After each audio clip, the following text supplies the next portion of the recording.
মৰিগাঁও জিলা আয়ুক্তৰ নিৰ্দেশত চহৰখনৰ হোটেল আৰু মিঠাই দোকানত জিলা খাদ্য সুৰক্ষা বিভাগে চলালে অভিযান।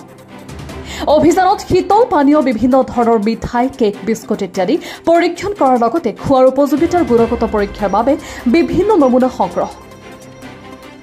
মৰিগাঁও জিলা আয়ুক্ত দেৱাশিষ শৰ্মাৰ নিৰ্দেশ মৰ্মে কাৰ্যবাহী দণ্ডাধীশ মৃগনাথ দাসৰ নেতৃত্বত জিলা খাদ্য সুৰক্ষা বিষয়া ডক্টৰ অৱনী কুমাৰ পাটৰ সহিতে এটা দলে মৰিগাঁও চহৰৰ কোৱালিটি হোটেল, মন সুইটছ এণ্ড ৰেষ্টুৰেণ্ট, ৰোহিত বেকাৰী, জেপিয়া সুইটছ আৰু দিল্লী মহুৰা বিৰিয়ানী নামৰ ব্যৱসায়িক প্ৰতিষ্ঠান কেইখনত হঠাৎ অভিযান চলাই বিসংগতি ধৰা পেলোৱাৰ লগতে দুখন ব্যৱসায়িক প্ৰতিষ্ঠানত জাননী জাৰি কৰিছে। এই ক্ষেত্ৰত জিলা দণ্ডাধীশ মৃগনাথ দাসৰ মন্তব্য আগবঢ়ালোঁ।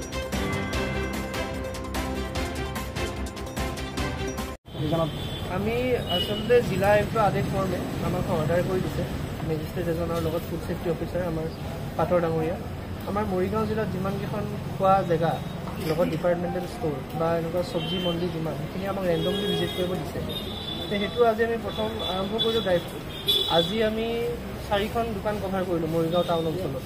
প্ৰথম আমি গ'লোঁ কোৱালিটি হোটেলত, তাৰপিছত আমি গ'লোঁ তাৰ ওচৰতে থকা মান সুইটছ, তাৰ সন্মুখত জেপিয়াৰত গ'লোঁ আৰু তাৰপিছত তাৰ চাইড থকা দিল্লী কা মাছুৰ বিৰিয়ানী বুলি বিৰিয়ানী জইন তাতে চবতছে ডিপ্লয়েবল কণ্ডিশ্যন আমি পালোঁ কোৱালিটি হোটেলখনত। তাত গৈ পেলাই আমি যেতিয়া তলত সিহঁতৰ বনোৱা জেগাত চালোঁগৈ, তাতে পালোঁ যে না লাইট ভালকৈ আছে, না ড্ৰেইনেজ প্ৰপাৰ আছে, আৰু যোনখিনি তেল ব্যৱহাৰ কৰি চিঙৰা বনাইছিলে সেইখিনি তেল আকৌ কেৰাহীখনত থৈ দিছে, আকৌ ছেকেণ্ড বেটছটো বনালে।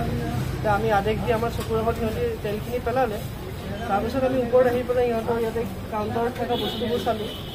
ফ্ৰিজত থকা আইচক্ৰীম যোনবোৰ ব্ৰিক থাকে ফেমিলি পেক, তাতে আমি পালোঁ যে এইকেইটা অলৰেডি এক্সপায়াৰ্ড প্ৰডাক্ট। সেনেকুৱা প্ৰায় 7-8টামান আমি পালোঁ, আমাৰ চকুৰ আগত মিলি পেলাই দিলোঁ।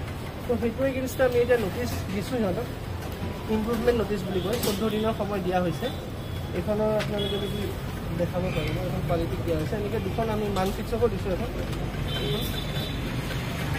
এইটো হেৰি মতে 14 দিনত সিহঁতসকলে যোনখিনি খুঁটিনাটি পালোঁ ইম্প্ৰুভমেণ্ট কৰি পেলাই আমাৰ ফুড ছেফটি অফিচলৈকে এটা ৰিপৰ্ট দিব। তাৰপিছত আৰু এটা ইনস্পেকশ্যন হ'ব। যদি তেতিয়া আমি ছেটিছফাইড হওঁ তেতিয়াহ'লে ঠিকে থাকিব, নহ'লে লাইচেঞ্চ দিলে ছাছপেণ্ড হৈ যাব।